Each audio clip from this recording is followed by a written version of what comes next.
참 좋으신 하나님 아버지 감사합니다.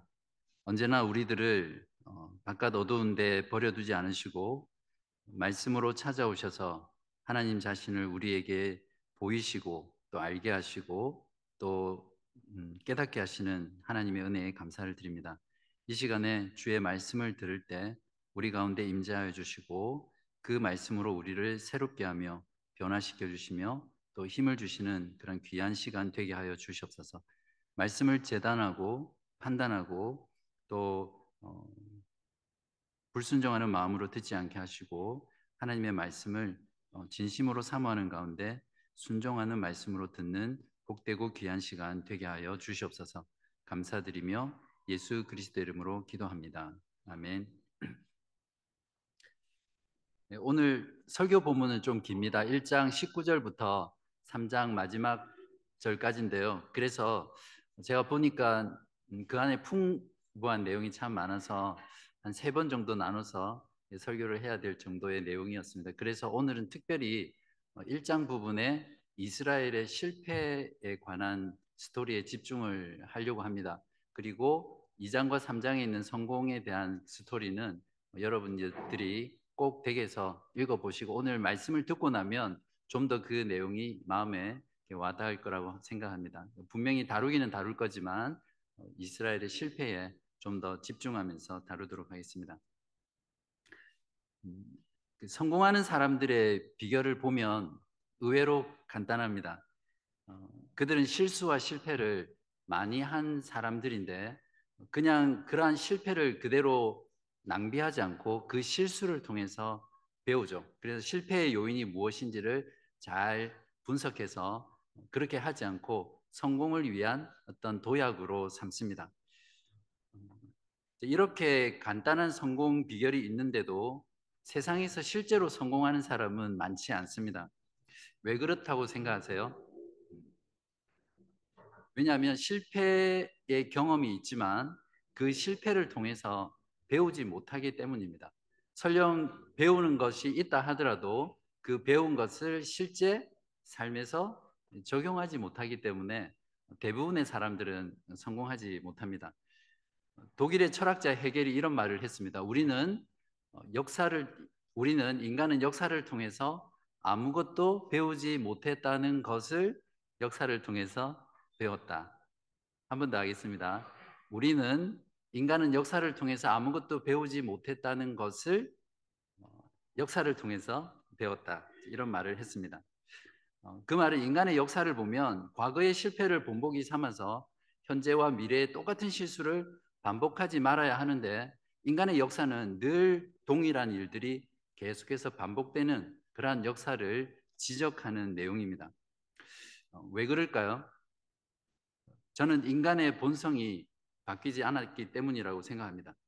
본성이 바뀌지 않는 인간은 어제나 또 오늘이나 내일 언제나 똑같은 모습으로 있기 때문에 그렇습니다.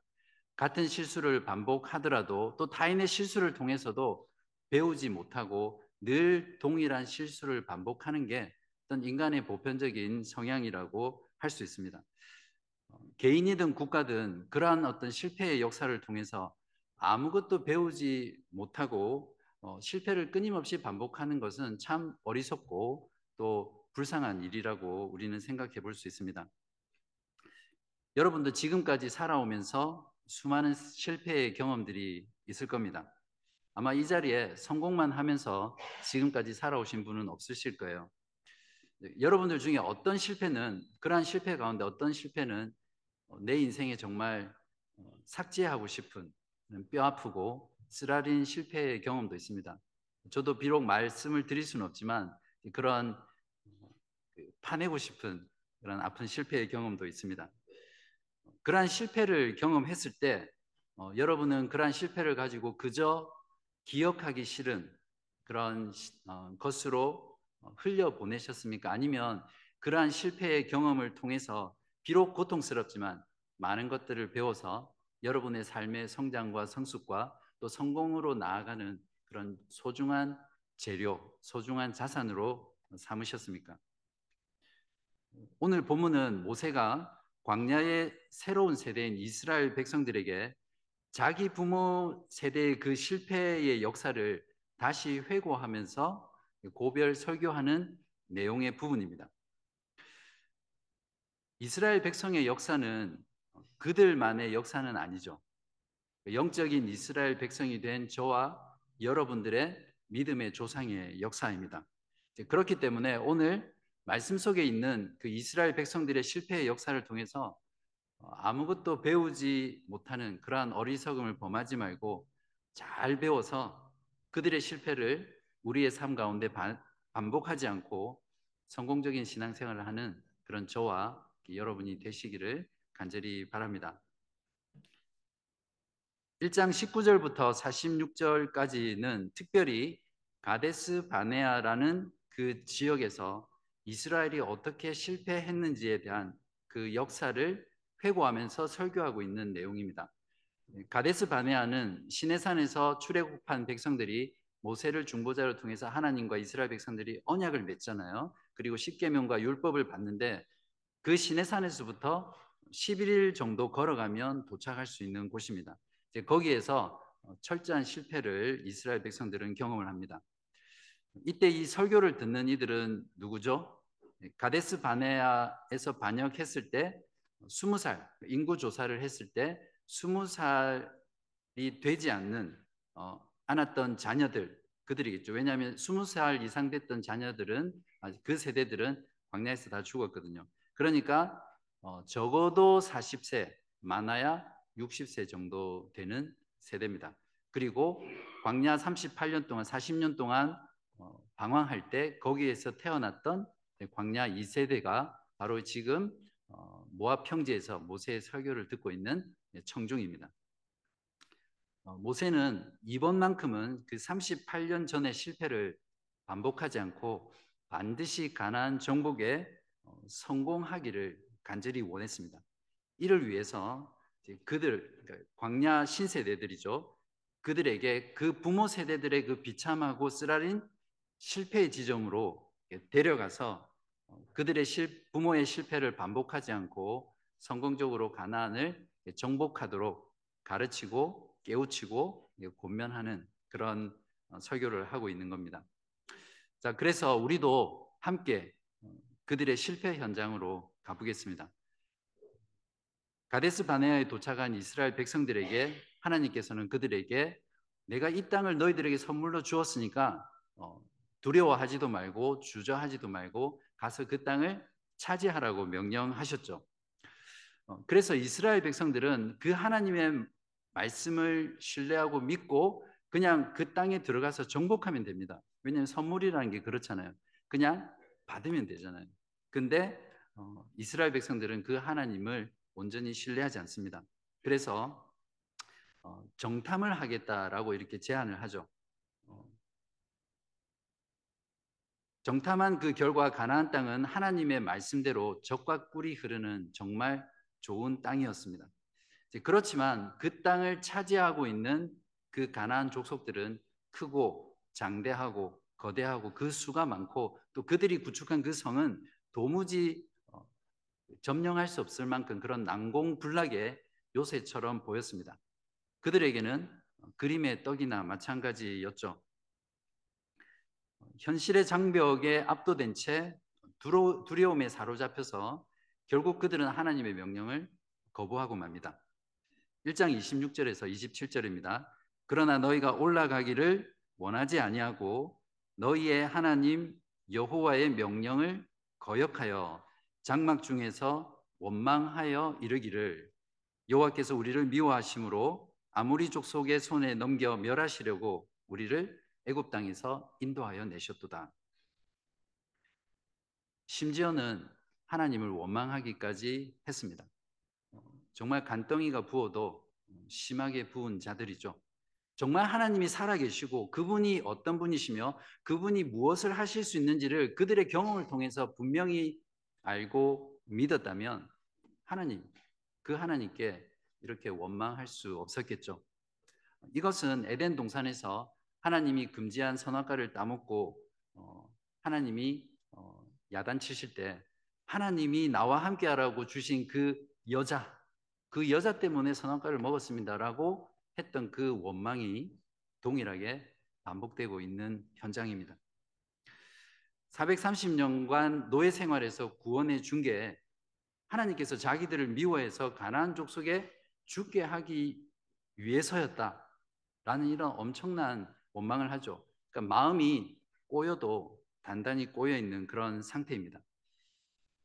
이것은 마치 물에 빠져 죽어가는 사람을 건져줬더니 뺨을 때리고 욕을 하면서 왜 구해줬어요? 왜 구해줘서 다시 힘든 세상을 살게 하시는 거예요? 그렇게 말하는 것과 똑같은 것입니다. 사람을 정말 미치게 하는 게 이런 거잖아요. 여러분 중에서도 아마 경험하신 분 계실 텐데, 나는 참 순수하고 좋은 뜻으로 누군가를 도와줬어요. 근데 그걸 받아들이는 사람이 나의 그러한 순수한 마음과 또 의도를 꼬우고 비틀어서 정말 다르게 받아들일 때 우리 마음이 힘들잖아요. 하나님은 이런 원망을 쏟아내는 이스라엘 백성들에 대해서 얼마나 마음이 아프시고 또 진노하셨을까요? 동일한 사건을 기록한 민수기 14장 1절에서 3절에 보면 이렇게 묘사되어 있습니다. 온 회중이 소리를 높여 부르짖으며 백성이 밤새도록 통곡하였더라. 이스라엘 자손이 다 모세와 아론을 원망하며 온 회중이 그들에게 이르되 우리가 애굽 땅에서 죽었거나 이 광야에서 죽었으면 좋았을 것을 어찌하여 여호와가 우리를 그 땅으로 인도하여 칼에 쓰러지게 하려 하는가? 우리 처자가 사로잡히리니 애굽으로 돌아가는 것이 낫지 아니하랴. 이 인간들 심리 구조가 참 특이합니다. 현실에 조금만 어려움이 닥치면 그때마다 그들이 노예로 살았던 그 이집트로 돌아가자고 노래를 부릅니다. 노래 제목은 차라리 이집트나 광야에서 죽는 게 더 좋았을 걸입니다. 그들은 430년 동안 노예 생활을 하면서 그들의 뼛속 깊이 뿌리 박힌 그 노예 근성을 광야에서는 결코 버리지 못했죠. 현실에서 어려움을 당할 때나 아니면 지금 내가 살아가는 이 현실이 너무 재미있고 즐거울 때 어쩌면 여러분 가운데 이런 생각을 하신 분도 계실 거예요. 차라리 예수를 안 믿었을 때가 좋았는데 왜 나를 하나님께서 믿게 하셔서 아니면 옆집에 누구누구 집사님이 권사님이 나를 전도해서 예수 믿게 해서 이 어려움을 당하게 하시나. 차라리 예수를 안 믿었으면 힘들고 어려울 때 세상적인 방법으로 얼마든지 헤쳐나갈 수 있는데 예수 믿는 것 때문에 내가 그러지도 못하고 그냥 그 현실의 어려움을 고스란히 당해야 할 때 그런 원망을 하죠. 저도 솔직히 말씀드리면 자주는 아니고요. 정말 힘들 때 한두 번 정도 그런 후회를 했던 적이 있는 것 같습니다. 내가 정말 예수를 안 믿었으면 뭐 이런 스쳐 지나가는 생각들이 있죠. 또 어떤 분들에게는 이 세상에 사는 게 너무 재미있어서 차라리 예수를 안 믿었으면 세상을 너무 즐겁고 재미있게 살 수 있는데 그런 어떤 푸념 같은 거죠. 그런 이야기를 들은 적이 있습니다. 주일에 교회를 빠지고 저 푸른 초원에 골프를 치러 간 사람이 날씨가 조금 흐려지잖아요. 그러면 골프채를 휘두르는 게 겁난데요. 왜냐하면 골프채를 들었다가 번개 맞을까 봐. 그런 분은 그냥 마음 편히 치시면 돼요. 하나님이 째째하게 주일 한번 빠지고 골프 쳤다고 번개 치시는 분 아니시겠죠. 예. 이스라엘의 이러한 원망을 들으시고 하나님의 명령에 불순종한 이스라엘을 하나님은 이스라엘 백성들에게 심하게 진노하셨고 그들의 죄악에 대한 형벌을 내리셨습니다. 여호수아와 갈렙을 제외한 20세 이상에 해당하는 광야 1세대는 가나안 땅에 들어가지도 못할 뿐더러 38년 동안 광야를 헤매고 방황하면서 그 광야에서 죽을 것이다 이렇게 말하는 거죠. 마치 목적지로 가는 그 노정에서 그냥 죽어버리는 그런 일입니다. 그리고 그 반역한 이스라엘 백성들에게 뒤로 돌아 해서 그 무섭고 두려운 광야로 다시 돌려보냅니다. 속된 군대 말로 하면 광야로 뺑뺑이를 돌리신 거죠. 엄밀히 말하면 이러한 형벌은 그들이 자초한 것입니다. 하나님께서 선물로 주셔서 차지하라고 한 그 가나안 땅에는 두렵고 무서워서 죽을까 봐 들어가기 싫고, 또 애굽으로 돌아가자니 애굽으로 돌아가면 반드시 죽잖아요. 그러니까 그들이 선택할 수 있는 유일한 옵션은 그냥 광야를 떠돌다가 광야에서 죽는 것밖에 없죠. 1장 34절에서 36절을 보십시오. 여호와께서 너희의 말소리를 들으시고 노하사 맹세하여 이르시되 이 악한 세대 사람들 중에는 내가 그들의 조상에게 주기로 맹세한 좋은 땅을 볼 자가 하나도 없으리라. 오직 여분네의 아들 갈렙은 온전히 여호와께 순종하였은즉 그는 그것을 볼 것이요 그가 밟은 땅을 내가 그와 그의 자손에게 주리라 하시고, 40절입니다. 너희는 방향을 돌려 홍해 길을 따라 광야로 들어갈지니라 하시매, 그때서야 사태의 심각성을 깨달은 이스라엘 백성들은 하나님께 잘못했다고 빌고는 하나님 명령대로 이제 다시 가나안 땅을 치러 가겠습니다, 이렇게 말을 합니다. 1장 41절에 43절에 보시면 너희가 대답하여 내게 이르기를 우리가 여호와께 범죄하였사오니, 사실은 이 회개는 진정한 회개가 아니었어요. 우리가 하나님께서 우리에게 명령하신 대로 우리가 올라가서 싸우리이다 하고, 너희가 각각 무기를 가지고 경솔히 산지로 올라가려 할 때에 여호와께서 내게 이르시되 너는 그들에게 이르기를 너희는 올라가지 말라 싸우지도 말라 내가 너희 중에 있지 아니하니 너희가 대적에게 패할까 하노라 하시기로 내가 너희에게 말하였으나 너희가 듣지 아니하고 여호와의 명령을 거역하고 거리낌 없이 산지로 올라가매. 자, 여기 보세요. 분명히 가지 말라고 하셨죠.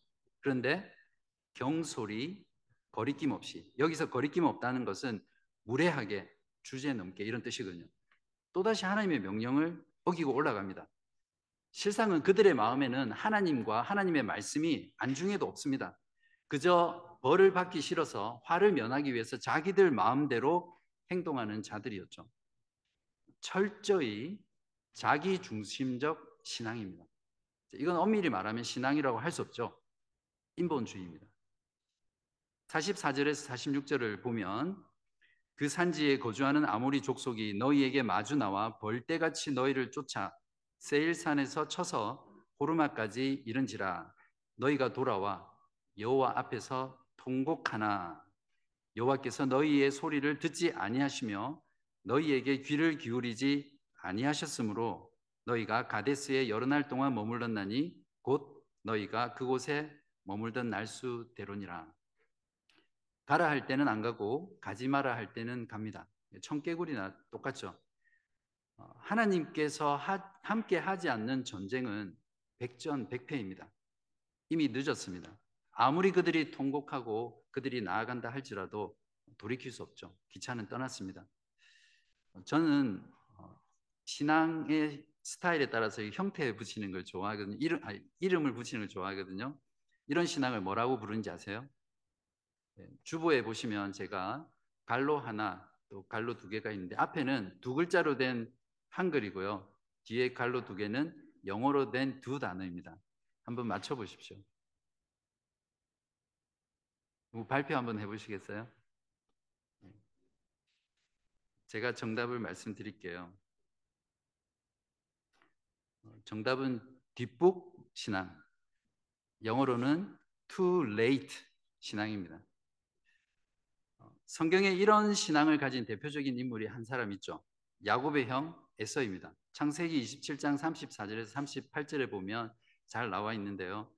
동생 야곱에게 장자권을 아무것도 아닌 것처럼 여겨서 배가 고플 때 그 팥죽 한 그릇에 자신의 그 소중한 장자권을 팔아버립니다. 그리고는 나중에 자기가 장자로서 받을 모든 축복을 야곱에게 다 빼앗겨 버리잖아요. 그리고 뒤에 들어와서 이삭의 몸을 붙잡고 내게 남은 축복이 없냐고 울며 통곡하며 이를 가면서 그렇게 후회했던 자가 바로 에서였습니다. Too late, 뒷북 신앙이죠. 혹시 여러분 중에는 이런 too late 뒷북 신앙을 지금도 여전히 가지고 계신 분 없으십니까? 평소에는 하나님을 잊고 자기 마음대로 살다가 하나님의 징계를 받고 나서야 눈물 콧물 흘리면서 하나님 바지끄댕이 붙잡고 하나님 죄송했습니다. 제발 살려주세요. 이런 경험 있으신 분 있으시죠? 사실 우리가 이 땅에 살아있는 동안 하나님께 받는 이러한 징계나 벌은 우리에게 좋은 것입니다. 왜냐하면 그것을 통해서 우리를 회개로 인도하고 하나님께 믿음으로 나오게 하는 구원의 기회이기 때문에 그렇습니다. 하지만 죽고 나서 주님의 심판대 앞에 섰을 때 그때 깨닫고 후회한다면 그건 정말 투 레이트 신앙이고요. 다시 칠 북도 없는 그때입니다. 그런 순간이 오기 전에 하나님께 나아가서 믿음으로 순종하는 그런 여러분 되시기를 바랍니다. 여기까지가 가데스 바네아에서의 이스라엘의 비참하고 쓰디쓴 실패의 역사입니다. 모세의 역사 회고의 설교를 듣던 광야의 신세대는 이러한 이스라엘의 실패의 역사를 통해서 무엇을 배워야 했습니까? 그리고 저와 여러분은 이 말씀을 통해서 무엇을 배워야 하죠? 분명한 건 하나님을 믿지 않고 불순종하면 반드시 멸망한다는 겁니다. 이걸 뒤집어서 반대로 말하면 가나안 땅의 정복, 즉 하나님 나라의 실현은 하나님의 아들로서 하나님과 언약의 관계를 맺었던 그 이스라엘 백성들의 믿음과 순종에 달려 있다는 사실입니다. 이스라엘 백성들은 그들의 불신과 불순종 때문에 하나님의 나라를 실현하는 일에 실패했고 광야에서 다 죽게 되었습니다. 이에 반해서 갈렙은 1장 36절에 보시면 온전히 여호와께 순종하였기 때문에 가나안 땅에 들어가 그 땅을 차지할 것이다. 이렇게 말을 했습니다. 자, 그러면 여기서 똑같은 현실에 직면했잖아요. 그런데 그 현실에 대한 반응은 정반대의 반응을 하게 됩니다. 무엇이 이런 차이를 만들었을까요? 그건 바로 믿음의 차이 때문입니다. 실패한 이스라엘 백성들은 그들이 목도한 그 가나안 땅의 현실의 문제가 그들의 믿음을 삼켜버린 겁니다. 현실이 믿음을 삼켜버리니까 실제 그 현실보다 그 현실이 더 크고 강하고 또 자신의 그 능력을 넘어서는 것처럼 보였던 거죠. 출애굽 때 하나님께서는 그들을 구원하시기 위해서 10가지 재앙을 통해서 그들을 구원해 내셨고 홍해를 가르셔서 마른 땅으로 지나게 하시고 그 뒤를 추격하던 애국 군대를 전부 다 물에 수상시키셨던 하나님이시잖아요. 그들은 그러한 경험을 통해서 하나님께서는 그들보다 먼저 가셔서 그들을 위해서 싸우시는 전능하신 용사 하나님이라는 것을 그들은 그들의 전 존재로 그들의 모든 감각을 통해서 보고 듣고 느끼고 경험했던 사람들입니다. 또한 낮에는 구름 기둥으로 밤에는 불 기둥으로 만나와 메추라기로 40년 동안 공급하시고 그러니까 그들은 매일매일 하나님의 기적을 경험했던 거죠.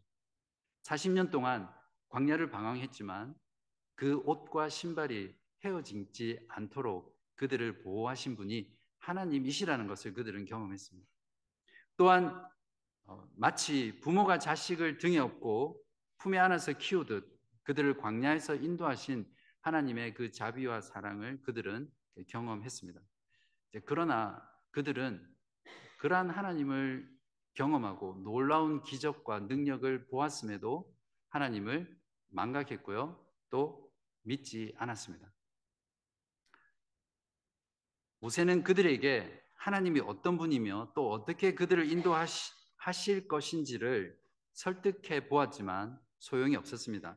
1장 30절에서 32절에 너희보다 먼저 가시는 너희의 하나님 여호와께서 애굽에서 너희를 위하여 너희 목전에서 모든 일을 행하신 것 같이 이제도 너희를 위하여 싸우실 것이며 광야에서도 너희가 당하였거니와 사람이 자기의 아들을 안는 것 같이 너희의 하나님 여호와께서 너희가 걸어온 길에서 너희를 안으사 이곳까지 이르게 하셨느니라 하나. 어떠세요? 감동이 밀려오지 않으세요? 이런 분이 바로 저와 여러분의 하나님이시라는 것을 믿으시기 바랍니다. 32절입니다. 이 일에 너희가 너희의 하나님 여호와를 어떻게 해요? 믿지 아니하였도다. 이런 하나님을 안 믿었다는 거죠. 결국 불순종의 뿌리는 불신입니다. 하나님에 대한 망각과 불신이 그들을 눈멀게 했고 하나님보다 그 현실이 더 크게 보이게 했습니다. 그래서 하나님을 원망하고 불순종의 자리로 나아갔던 거죠. 신자들 중에도 현실에서 어떤 문제만 만나면 하나님은 뒷전이에요. 그리고 자기 뜻대로 살면서 하나님의 말씀과 또 하나님을 믿는 것에 불순종하는 그런 사람들이 있습니다. 사업이나 직장에 어려움이 생기거나 또 경제적인 문제를 겪을 때, 질병으로 인해서 건강의 문제를 경험하거나 또 자녀 교육의 문제, 또 관계의 문제를 겪을 때 그러한 현실의 문제로 염려하고 걱정하고 두려워합니다. 그렇게 해서 선택하는 대안이 뭐냐면 하나님을 잠시 떠나는 거죠. 그리고 하나님의 말씀과 하나님의 순종하기보다는 인간적인 방법으로 그러한 현실의 문제를 해결하려고 합니다. 그리고는 상황이 좀 나아지면 다시 하나님을 찾겠다라고 말하죠. 이런 사람들은 이스라엘 백성처럼 사실상 하나님을 망각했거나 아니면 믿지 않는 불신 가운데 살아가고 있습니다. 현실의 문제가 믿음을 삼켜버린 그런 모습입니다. 갈렙은 또 여호수아는 동일한 현실의 문제를 직시했지만 전혀 다르게 반응했죠. 그들은 동일한 현실을 보면서 현실에 결코 압도되지 않았어요. 현실을 주관하시고 현실보다 더 크고 위대하시고 능력 있으신 그 하나님을 믿음의 눈으로 바라보았습니다.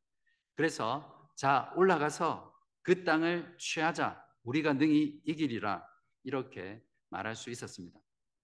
하나님을 믿는 그 믿음이 현실의 문제를 집어삼킨 거죠. 바로 이러한 하나님에 대한 믿음의 차이가 현실을 바라보는 관점의 차이를 만들었고, 이러한 관점의 차이가 순종과 불순종을 만들어냈습니다. 저나 여러분도 신앙생활을 하다 보면 현실의 문제에 종종 압도당할 때가 있죠. 그때마다 현실을 주관하시고 그 현실보다 비교할 수 없을 만큼 위대하시고 또 강하신 그 하나님을 믿음으로 바라보시고 믿음의 순종을 하는 저와 여러분 되시기를 바랍니다. 저를 한번 따라해 보시겠습니까? 현실이 믿음을 삼키게 하지 말고 믿음으로 현실을 삼킵시다. 믿음으로 현실을 삼깁시다.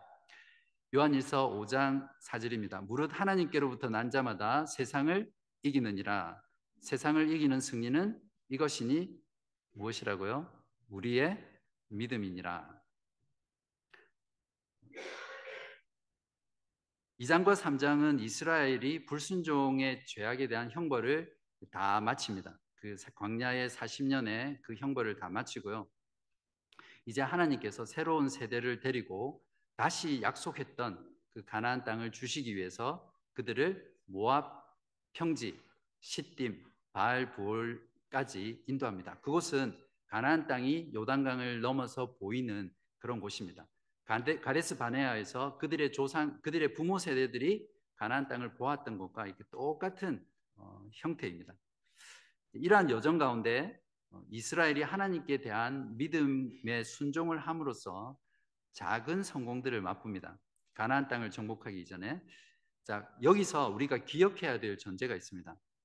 하나님의 계획과 뜻과 약속의 성취는 이스라엘의 순종과 불순종의 여부와 상관없이 반드시 이루어진다는 겁니다. 하나님은 그 불순종하는 이스라엘 백성이 아니고서라도 얼마든지 다른 민족을 통해서 하나님의 그 약속을 성취할 수 있는 분입니다. 여러분, 이 사실 믿으시죠? 그러나 하나님과 특별한 언약 관계를 맺은 이스라엘 백성, 그들을 불러내셔서 그들의 자녀 삼으신 그 이스라엘 백성이 하나님의 나라에 들어가는 것은 그들의 믿음과 순종의 여부에 달려 있다는 것입니다. 드디어 하나님께 불순종했던 패역한 광야 1세대는 광야에서 다 죽었습니다.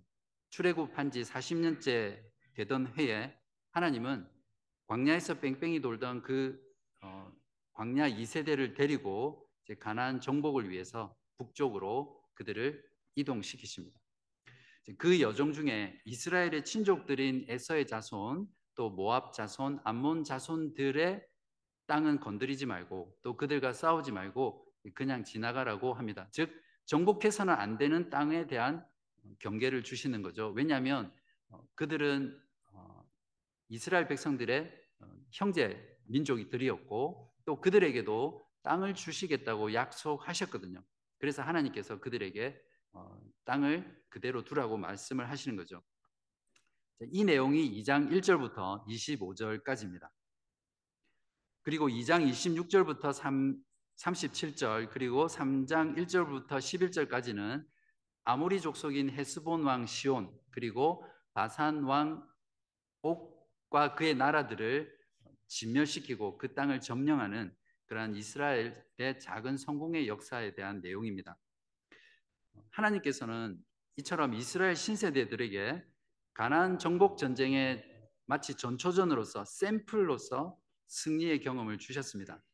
아무리 족속이었던 이 두 나라 왕들 역시 가나안 족속들처럼 크고 많고 거대하고 장대하고 도무지 무너뜨릴 수 없는 그런 강한 민족들이었거든요.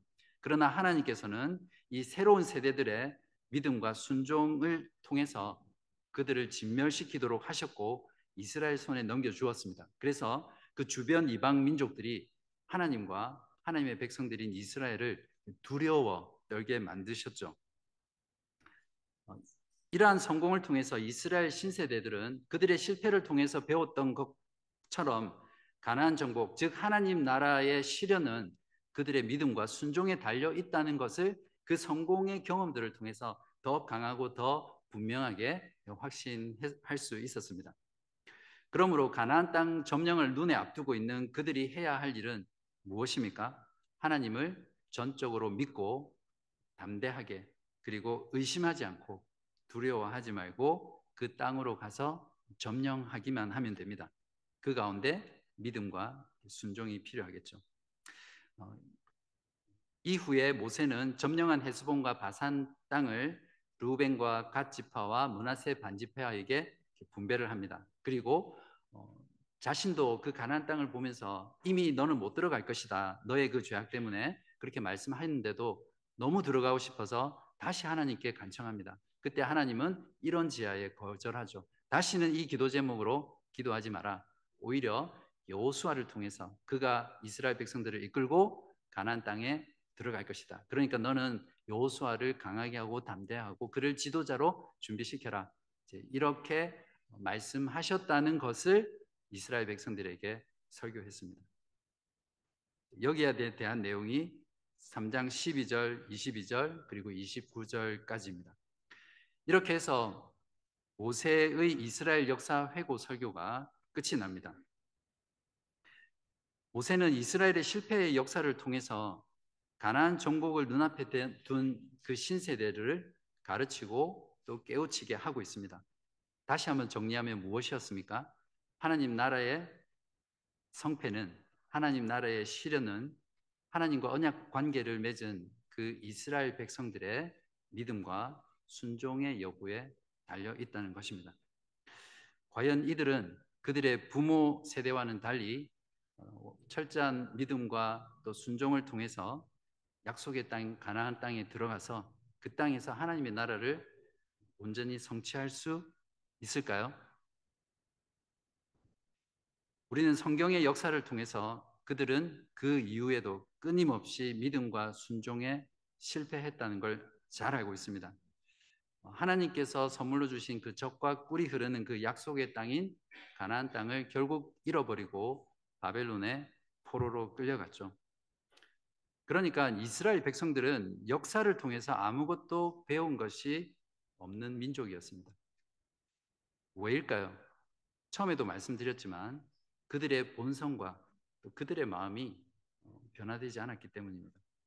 그래서 신명기서 이후를 계속 읽어 가다 보면, 또 구약 성경을 읽다 보면 우리들에게 믿음과 순종에 있어서 절대로 실패하지 않는 그 하나님의 아들이 오셔서 그 하나님의 나라를 이루시기를 이렇게 기다리게 하는 그 내용이 구약 성경의 내용입니다. 하나님께서는 약속하신 대로 더 큰 은혜로 하나님의 아들로서 완전한 믿음과 순종으로 하나님의 나라를 실현시키시는 예수 그리스도를 보내셨습니다. 예수님은 하나님의 아들로서 하나님과 맺은 그 언약 관계 속에서 완전한 믿음과 완전한 순종의 삶을 사셨습니다. 우리를 죄에서 구원하시기 위해서 죽기까지 믿음으로 순종하셨던 분이 그리스도입니다. 그래서 예수 그리스도를 믿는 자들의 죄를 사하시고 의롭게 하셨습니다. 또 예수 믿는 자의 마음에 성령을 보내셔서 우리의 마음을 고치시고 새롭게 하셨죠. 그러니까 예수를 믿는 자는 성령으로 말미암아 이제 새로운 마음, 새로운 영, 새로운 본성, 새로운 욕구, 새로운 감각을 가진 그런 새로운 피조물, 새로운 존재로 하나님께서 복음을 통해 창조하신 자들입니다. 참된 믿음으로 그리스도와 연합한 자는 그리스도의 그 완전한 믿음, 또 그 완전한 순종이, 우리는 비록 완전한 믿음과 순종을 못하지만 그것을 우리의 것으로 여겨주셔서 이제 우리들은 믿음과 순종에 있어서 실패할 수 없는 그런 놀라운 복된 존재가 됐습니다. 그리스도 안에서 하는 믿음과 순종의 실패는 그렇기 때문에 이스라엘 그 광야의 백성들처럼 멸망으로 치닫는 실패가 아니라 성공을 향해서 성숙하고 성장하고 또 전진하기 위한 실패라는 것을 우리는 복음 안에서 꼭 명심해야 합니다. 마치 목적지를 향해 질주하는 그 기차 안에서 아무리 넘어져도 그 넘어진 상처 때문에 아프고 힘들기는 하겠지만 결국 그 기차 안에 있기 때문에 목적지에 안전하게 도착하잖아요. 우리가 그리스도 안에 있는 것이 바로 이런 것입니다. 중요한 것은 참된 믿음으로 그리스도와 연합하여 그분 안에 있는 것입니다. 그러면 순종이라는 것이 내 바깥에서 해야 되는 무엇이 아니라 내 안에서 자연스럽게 흘러나오는 것이 되고요. 그 순종을 할 때, 순종 안 하면 구원 못 받아. 내가 순종해야지. 이렇게 해서 억지로 하는 게 아니라 그냥 그 순종하는 것이 기쁘고 즐겁고 기꺼이 하는 것이 됩니다. 그리고 하나님을 마음을 다하고 뜻을 다하고 성품을 다하고 목숨을 다하여 사랑하고 그분의 말씀과 그분의 계명에 순종하는 존재가 되는 거죠. 사랑하는 여러분, 사업에 실패해도 괜찮습니다. 자녀 교육에 실패해도 괜찮아요. 건강에 실패해도 됩니다. 하지만 예수 그리스도를 믿는 그 믿음과 순종의 삶에서는 일시적으로는 실패할 수 있습니다. 그러나 계속해서 실패하지는 말아야 합니다. 믿음으로 그리스도 안에 있는 자에게 결코 믿음과 순종의 그 실패로 인해서 완전한 실패가 할 수 없다 하더라도 우리가 우리의 삶에서 이 믿음과 순종에서 실패하며 살면은 하나님 나라의 기쁨, 평강, 자유, 안식, 감사, 즐거움, 그리고 무엇보다 그 하나님과 누리는 그 교제의 기쁨을 상실하면서 살아가죠.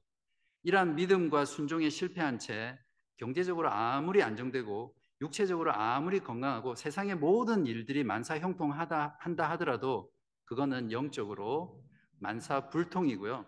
또 하나님의 복을 잃어버리는 그런 영원 불통이라는 것을 여러분 마음 가운데 꼭 간직하시기 바랍니다.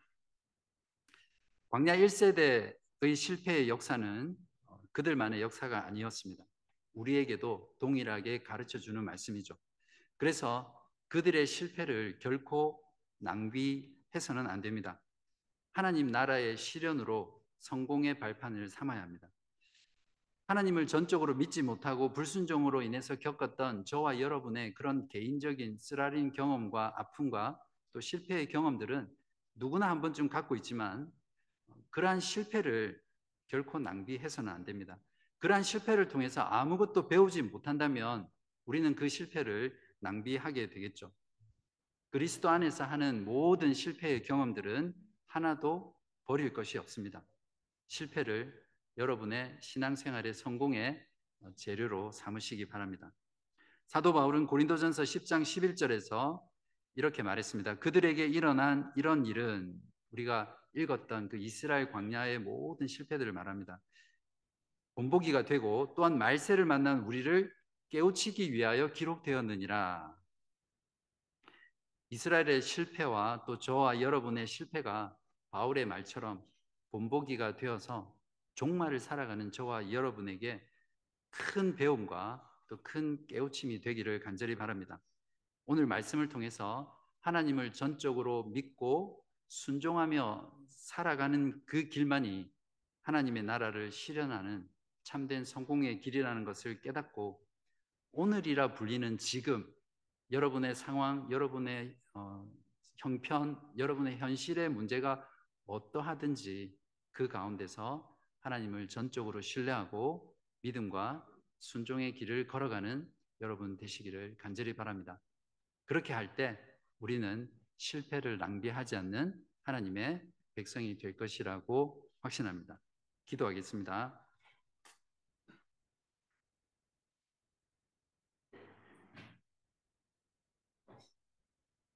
거룩하신 하나님 아버지, 오늘도 말씀을 통해 우리를 죄와 사망에서 구원하여 주신 하나님이 누구이신지 또 무엇을 하셨는지를 알게 해주셔서 감사합니다. 믿음과 순종에 있어 절대 실패하지 않으시는 하나님의 아들 예수 그리스도를 통해 우리를 하나님의 자녀 삼아 주시고 하나님 나라에서 믿음과 순종의 삶을 살 수 있는 복된 존재로 삼아 주심에 감사드립니다. 때로는 현실의 즐거움과 고통이 우리의 믿음을 삼켜버려 하나님을 믿지 못하고 불순종하며 살아갔던 우리들의 죄를 용서해 주시옵소서. 그리스도 안에서 결코 완전한 실패가 없다는 복음의 은혜 가운데 우리의 실패 하나하나도 낭비하지 않게 하시고 실패조차도 하나님의 나라를 이루어가는 귀한 도구가 되게 하시옵소서. 현실의 문제를 만날 때마다 믿음으로 현실을 삼키게 하셔서 현실을 넘어 더 크고 위대하신 하나님, 우리를 품에 안으시고 영원한 하나님 나라로 인도하시는 하나님의 자비와 사랑과 은혜를 보게 하시옵소서. 그리고 즐거이 기꺼이 기쁨으로 하나님께 순종하는 저희들 되게 하시옵소서. 지금 우리들이 살아가는 세상은 그 어떤 때보다 더 큰 믿음과 순종이 요구되는 시대입니다.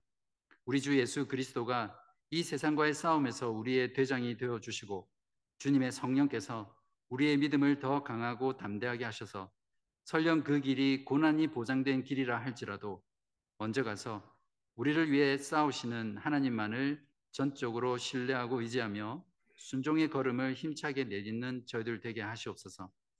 오늘이라는 시간 어떤 상황과 환경 속에서도 그리스도 안에서 하나님의 아들과 딸로서 믿음과 순종을 통해 하나님의 나라를 신실하게 이루어가는 저희 모두 되게 하여 주시기를 예수 그리스도 이름으로 간절히 기도합니다. 아멘.